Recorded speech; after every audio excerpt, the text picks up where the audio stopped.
Okay. One day, I move into Midland Park, and I discover within, I don't know, I moved in June 4th, 1998, we closed. June 26th, we were pretty much moved in, 1998. And months later, I discovered that Brian McCourt is kind of like a neighbor. He's like up the back way. He's about 1.3 miles, of course I would know this, from my house. So I get all excited, and the next time I see Tom, which I was seeing him like 3 or 4 times a week, I said, Mike, guess who my neighbor is? And this is going to be fantastic. He runs at certain mornings that I run exactly at that time. You know, we didn't have kids yet, Norm and I. I was like, and you can hear him coming down the road. He's coming downhill, and he slaps, and it's great. And Tom goes, you're going to run with him? I said, yeah, on the days that, you know, you're not going to have me do speed, I'm going to try to hang with him. Because, man, he's just going to get me faster. You know, and he won't care if my right leg's buckling or whatever, and then I'll just tell him to go ahead after a couple miles if my leg can't hang on and I got to go slow. What are you going to do, right? And Tom says, Jody, I wouldn't do it. And I go, what do you mean? I said, he goes, okay, go ahead, try.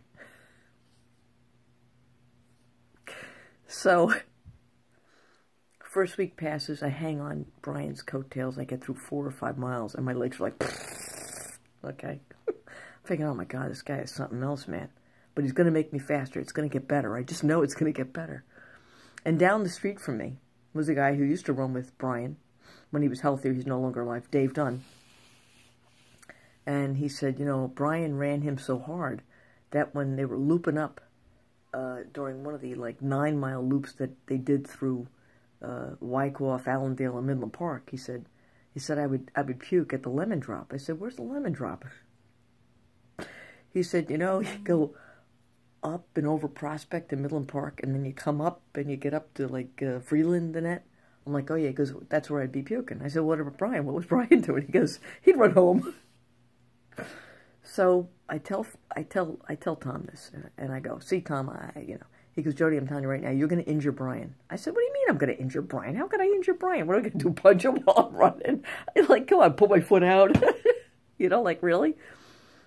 So this goes on for 3 weeks, and I'm getting some really good running in, and I'm getting a little bit better. You know, and he's pressing the pace. I mean, like, you know, I can barely say a word. I'll say, like, one word, and he'll go, yeah, and I'll say, yeah, and then we get 2 words, and then, you know, you're out of breath because you're, like, so busy, right, running. All of a sudden, if the 3 weeks passes, I don't hear Brian come down, and I'm jogging up the thing, and I'm like, where is this guy? So for, like, a week and a half, I don't see Brian. I said, Tom, yeah, I think I lost my running partner, unless his whole schedule changed. Maybe his whole schedule changed, you know? And Tom said, well, you know, maybe he's injured. And I'm like, oh, yeah, right, sure, right. He goes, Jody, I'm telling you, you know, your personalities are very similar. I'm like, oh, come on. So, about a week after that, so in 2.5 weeks, I hadn't seen him, but 2.5 weeks, I hear Brian coming down the thing. I connect with him. I go, hey, Brian, where were you? He goes, I was injured. I go, get out of here. What was it? He goes, plantar fasciitis, you know. I'm like, oh, gosh. I said, well, can I hang with you? How far are you going? He goes, 7.5. I'm like, oh, okay, I'll hang with you to the best of my ability. All right. So we're hanging, and we only say a couple words, and we're going. And he's hammering hard. This goes on for about a week and a half, 2 weeks. And all of a sudden, Brian disappears. Like, wondering where Brian is. Tell Tom, I said, by the way, you know, Brian was injured. Tom says, you know, you really got to stop running with him. You're really going to damage him. Like, oh, come on. He's a guy. He's like, you know, come on. He's tougher. He's stronger. He's a little bit bigger than I am. He's faster. He's always been faster. Way faster. You know, he's ran like, what, you know, sub 2:30 marathon. I would only wish to do that, right? So, Brian's missing in action again for about, now it's like 2.5. It's a little bit longer, 2.5 weeks. So, every morning I would run up, back around, see if Brian's there. Go out on my own. And I work on getting faster and faster. And Dave was in no shape. Dave Dunn was in no shape for me to go this. And Dave and Brian both knew Tom Fleming. So finally, one day, I hear Brian's feet.